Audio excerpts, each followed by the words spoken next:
সাংবাদিকদের উদ্দেশ্যে একটি কথা বলতে চাই। 17 বছর আপনারা আমাদের সাথে ছিলেন। আপনারা দেখেছেন এই নারায়ণগঞ্জের মাটিতে কারা প্রতিবাদ করে। ভাইপার হাসিনা কিন্তু আমরা এই স্বেচ্ছাসেবক দল সারা বাংলাদেশে প্রথম বলেছিলাম ওসমান পরিবারের বিরুদ্ধে আমরা কিন্তু প্রতিবাদ করেছিলাম। তখন কোন টুপিওয়ালাকে পাই নাই।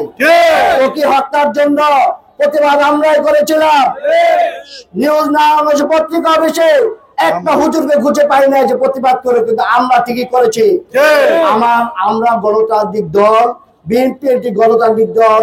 কোন রকম 71-এ বিএনপির বিরুদ্ধে এক চুল পরিমাণ বদনাম নেই যে বিএনপি রাজাকার ছিল। রাজাকার কারা ছিল? আসলে আমরা এখনকার ছেলেপেলেরা কিন্তু 71-এ 60 কি 70% লোক শিক্ষিত ছিল। এখন কিন্তু শিক্ষার হার অনেক বেশি। এখন যদি পাবলিকরে বলকা মনে করে জামাত, সেটা কি ঠিক হবে? আমরা বরাবর একটা জিনিস চাই। ভাই আমাদের একটা কথা বলেছেন যে আমরা ভোটাধিকার চাই।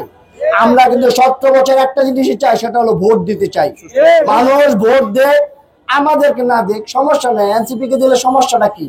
জামাতকে দিলে সমস্যা নেই, কিন্তু নিরপেক্ষ সুষ্ঠু একটি ভোট আমরা চাই।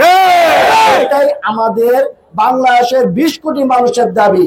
এটা যে শুধু বিএনপির দাবি তা না, এটা কিন্তু বাংলাদেশের 20 কোটি মানুষের দাবি। আমরা সেই দাবির জন্য তারেক রহমান তিল করে লড়ছেন। আপনারা দেখেছেন আমাদের নেত্রী সাজা হয়ে গেছে, তারপর কিন্তু একটা জিনিস চাইছেন, ভোটের অধিকার। কিন্তু জামাত এখন আর নির্বাচন চায় না। তারা কি চায়? আবার একটা বাকশাল। এটা বাংলার মাটিতে আমরা হতে দেব না। আমরা ছাত্রদের পাশে আগেও ছিলাম, এখনো আছি, আগে ভবিষ্যতে থাকবো। তারা তো আমাদেরই সন্তান। তারা আমাদের বাহিরে কেউ না, আমাদের পর কেউ না। আমরা সুষ্ঠু নির্বাচন চাই, সুষ্ঠু নির্বাচন দিতে হবে। আর নারায়ণগঞ্জে যারা অরাজকতা করছে, আগে করেছিল বা এখন যারা বাকশালী সিস্টেমে অরাজকতা করতে চায়, রক কেটে ফেলে, পুলিশকে মেরে ফেলে, এটা কিন্তু বিএনপি কোনোদিন এই বদনাম নাই। এটা কিন্তু জামাতের এই সব বদনাম। আমরা কোন রক কাটাকাটি না, আমরা আইনের শাসন প্রতিষ্ঠা চাই। আমি স্বেচ্ছাসেবক সকল নেতৃবৃন্দকে, ভাইদেরকে বলবো, কেউ আইন হাতে তুলে নেবেন না প্লিজ।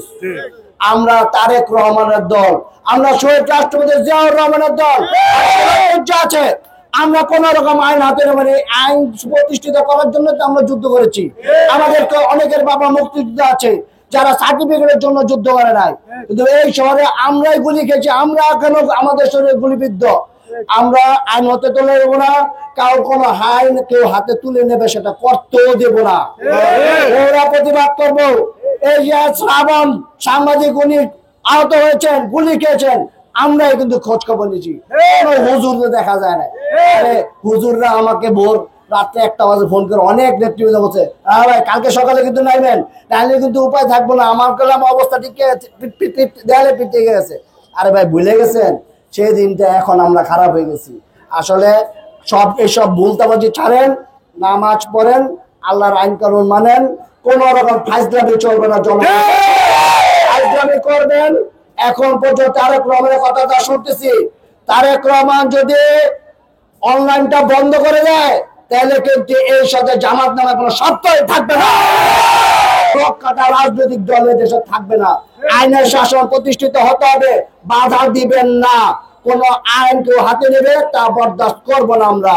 আজকে এ পর্যন্ত বলবো, আমাদের যুবদলের ভাইদের আছে যাদেরকে হত্যা করা হয়েছে, রক কেটে, পা কেটে, এগুলো বরদাস্ত করবো না।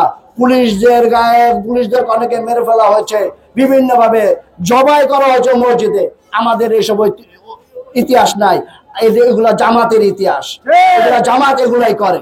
সুতরাং এই শহরে আমরা এখনো আইন হাতে নেব না।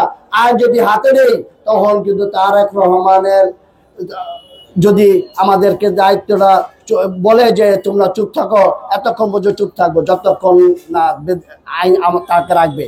যখন সে অনলাইন বন্ধ করে দেবে, নিরুপায় হয়ে যাবেন, পালানোর খোঁজও পাবে না, পাকিস্তান যাওয়ার সুযোগ পাবেন না, চলবে না এদেশে। নারায়ণগঞ্জ কারো কাছে লিস্ট দেয় নাই। বাকশালের এই ওসমান পরিবারের সময় বলেছে নারায়ণগঞ্জ কাউকে লিস্ট দেয় নাই। বলেছিলাম রাইফেল ক্লাব থাকবে না, পিছনে থাকা যাকে রাইফেল জানলো।